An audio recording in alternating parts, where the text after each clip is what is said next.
Hello and welcome to this video tutorial on Microsoft Office 2007. This video will go through the overall basic layout of the Office programs and get you familiar with the new features and maybe better your knowledge of the general techniques used in this new version of Office. All Office 2007 programs are grouped within one folder within the Start menu on your computer. The folder is normally called Microsoft Office. If you have a look, you'll see such softwares as Word, Excel, PowerPoint, etc. Here's a little hint for you.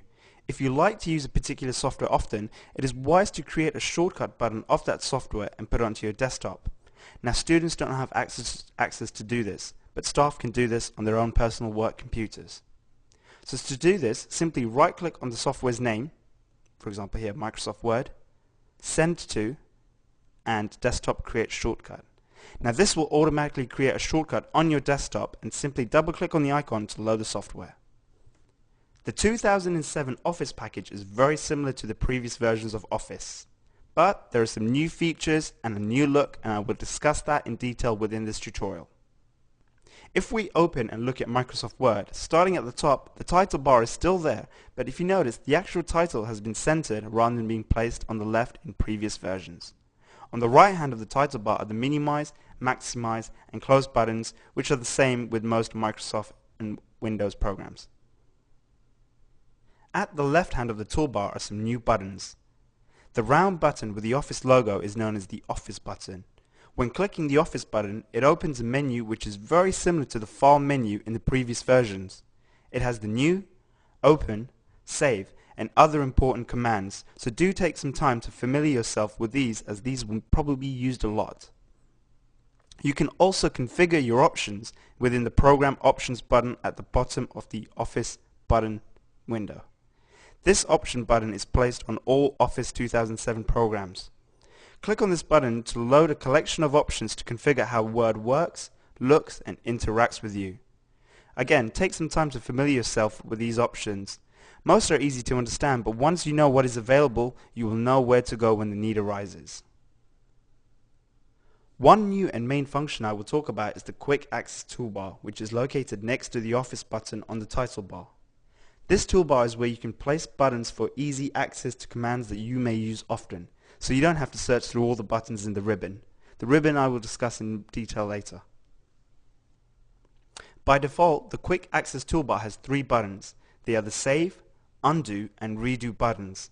They are probably the most popular buttons used in Microsoft softwares, and therefore Microsoft have placed them as a default. If you want to add a button to the Quick Access toolbar, there are several ways to do this.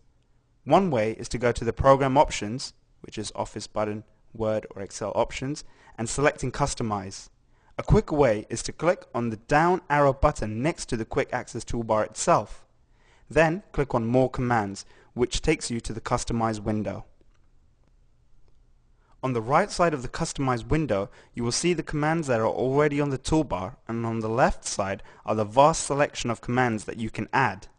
To add a command to your toolbar, simply select one from the list on the left side, click on Add, which is between the two lists, click OK on the window, and you will see the icon appear on the Quick Access toolbar. For example, if you're frequently emailing Word documents and you want to add the email command, simply click on Email from the popular commands list and click Add. When configuring your Quick Access toolbar, that toolbar will save for that software only and not others. This is because some of the softwares may not have the same commands. You'll have to set up each toolbar for each software manually. The next new feature with Office 2007 is the ribbon. The ribbon is a large selection of buttons at the top of the page and replaces the toolbar and the menu bar from previous versions. It's more like a giant toolbar, but it's been divided up and hopefully be easier to choose commands to create and format your document. The ribbon consists of several tabs running across the top, and each tab contains a group of similar commands relating to the tab. For example, Word's Home tab has some basic commands like configuring your font, paragraph, styles, and others. The Insert tab consists of commands for inserting various types of information such as tables, illustrations, links, and others. Do take time to familiar yourself with the tabs in Microsoft Word and Microsoft Excel. With Microsoft Excel, there's a great new tab called Formulas. It has a wonderful functions library where you can insert formulas to your spreadsheet. At the bottom of the window is the status bar, which shows you the status of the document you're working on. This also has been adapted from previous versions. On the right hand side of the status bar is a toolbar which consists of viewing configurations. Word's default view is on print layout, but you can go onto web, outline, or draft layout modes. One of my favorites is the full screen reading command next to the print layout command. It's very much like an advanced print preview function. This displays a full page layout of the document and will show multiple pages if you configure it to do so. In this layout, several buttons will appear at the top of the page, which are the Save, Print, a Tools menu with several interesting tools to choose from, a Highlight button which allows you to highlight text in your document. At the other end of the toolbar is a View Option menu that allows you on how to change the document. For example, you can increase the size of the text on the page. Now this tool applies to this view only. It does not change the text size on the original document. Other View Option tools will make changes to the original document if you configure it to. Now if you're confused by that statement, as mentioned before that the full screen reading is more like an advanced print preview, but it would be ideal for checking students' work on screen and also has the following tools within the options which would be beneficial, like allow typing and track changes. You can enable or disable typing in this view with the allow typing command.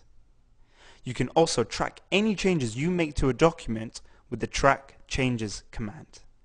Try this out, as this could help when reading students' work in Microsoft Word and making changes for them. To do this, go to View Options, Track Changes menu, Track Changes, and make sure that the tick is on Track Changes, and start to delete text and re-entering changed text. To disable it, follow the same procedure to enable it. To come out of the full screen reading view, click on Close, which is next to the View Options button on the right hand side. Next to the View Configuration buttons is the Zoom slider, which allows you to zoom in and out of your document by moving the slider or by clicking on the plus and minus buttons. When working on a document and you'd like to make some changes, Office 2007 allows you to preview the changes before actually applying it with something called Live Preview. Many of the tools on Ribbon let you use Live Preview.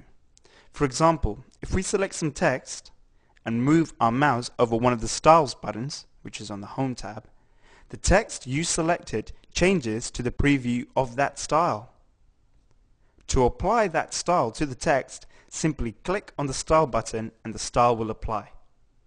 The Live Preview also works with the Font Color button, where highlighting text, clicking on the font color button, and placing your mouse over the colors shows the text in the color the mouse is hovering over. To apply that color, simply click on the color and it will be applied to the text permanently. Also, when selecting text, you may notice a faint box appear, and when placing your cursor over it, it appears with font options. This is a great and easy function to make fast font changes. One last thing to know. If you don't want the ribbon constantly on screen and you'd like to treat it as the old menu bar, you can do this by right-clicking on a clear area of the ribbon and selecting Minimize the ribbon. Now the ribbon will appear when clicking on a tab and have more workspace. I hope this tutorial was useful. Good luck and thank you very much.